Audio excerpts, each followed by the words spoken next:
In 1987, a 37-year-old African president was shot 12 times by a hit squad sent by his own best friend. The man who ordered the killing had been his closest companion since military school. They had shared ideology. They had shared a dream for Africa. His name was Blaise Compaoré, and France paid him to do it. But before we get to the betrayal, you need to understand who Thomas Sankara actually was, because the Western media never told you, and the African history books they approved never included him.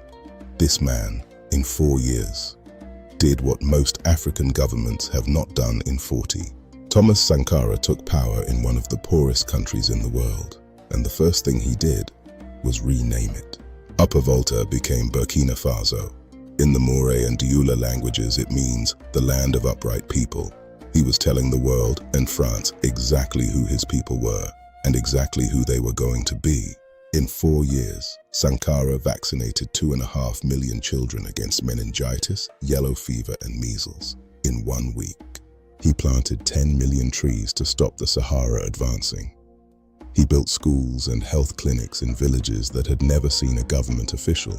He banned his ministers from driving Mercedes and drove a Renault 5 himself, the cheapest car available.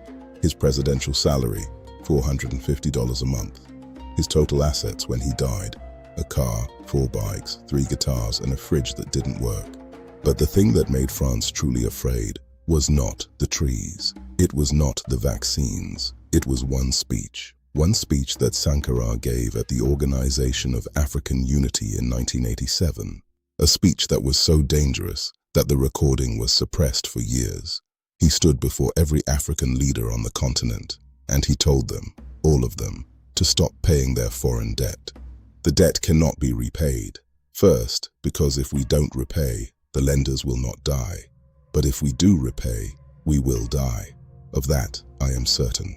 The room went silent. Some leaders shifted in their seats.